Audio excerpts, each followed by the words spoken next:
শ্রমণ আন্দোলন একটি প্রাচীন ধর্মীয় ও দার্শনিক আন্দোলন যা ৫ম শতাব্দীর দিকে উদ্ভূত হয়। এটি উপনিষদিক ঐতিহ্য, বৌদ্ধ ধর্ম এবং জৈন ধর্ম সহ অন্যান্য সমসাময়িক আন্দোলনের সাথে মিল এবং পার্থক্যগুলি ভাগ করে নিয়েছে। এই আন্দোলনে মানবিকতা, সহিষ্ণুতা এবং বৈচারিকতার মূল উপদেশ ছিল। এটি ভারতীয় সমাজে একটি প্রভাবশালী পরিবর্তন আনে। উপনিষদিক ঐতিহ্যের সাথে শ্রমণ আন্দোলনের সাদৃশ্য দেখা যায় আধ্যাত্মিক সাধনার উপর জোর দেওয়া হয়েছে।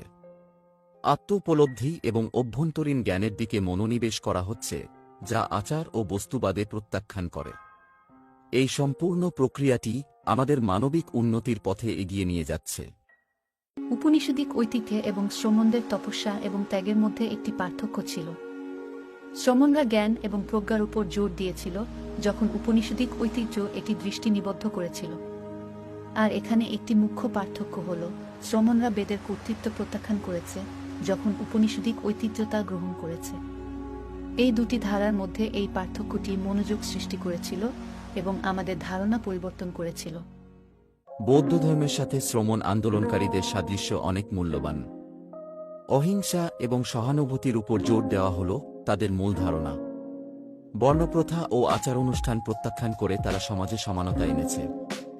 ব্যক্তিগত আধ্যাত্মিক অনুশীলনে মনোযোগ দেওয়া তাদের চেতনার উন্নতি করেছে। এই সম্পূর্ণতা বৌদ্ধ ধর্মের সমৃদ্ধ ঐতিহ্যের এক অংশ। শ্রমণ আন্দোলনকারীদের ও বৌদ্ধ ধর্মের মধ্যে এই পার্থক্যটি অত্যন্ত মনোযোগী। শ্রমণরা আত্মহত্যা এবং তপস্যাকে জোর দিয়েছিল, যখন বৌদ্ধ ধর্ম মধ্যপথের উপর জোর দিয়েছিল। শ্রমণরা স্থায়ী আত্মের ধারণাকে প্রত্যাখ্যান করেছিল, বৌদ্ধ ধর্ম এটি গ্রহণ করেছিল। জৈন ধর্ম এবং শ্রমণ আন্দোলনকারীদের মধ্যে একই সাদৃশ্য দেখা যায়। অহিংসা এবং আত্মনিয়ন্ত্রণের উপর জোর দেওয়া হয় এবং বর্ণপ্রথা ও আচার অনুষ্ঠান প্রত্যাখ্যান করা হয়। স্বতন্ত্র আধ্যাত্মিক অনুশীলনের উপর মনোযোগ দেওয়া হয়।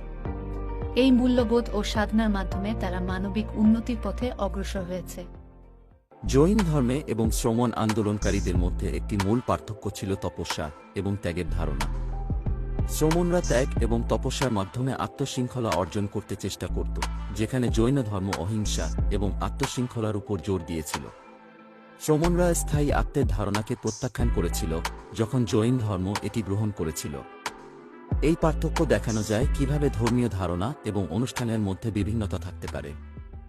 শ্রমণ আন্দোলন একটি অদ্ভুত ধর্মীয় আন্দোলন যা তপস্বী, ত্যাগ এবং আত্মহত্যার মাধ্যমে জ্ঞান, প্রজ্ঞা এবং আত্মশৃঙ্খলার উপর জোর দেয়। এটি উপনিষদিক ঐতিহ্য, বৌদ্ধ ধর্ম এবং জৈন ধর্মের সাথে মিল রয়েছে, কিন্তু এটির পার্থক্য ছিল যা এটিকে আলাদা করে। শ্রমণ আন্দোলন একটি অদ্ভুত প্রকারের আন্দোলন যা আমাদের ধারণা পরিবর্তন করে।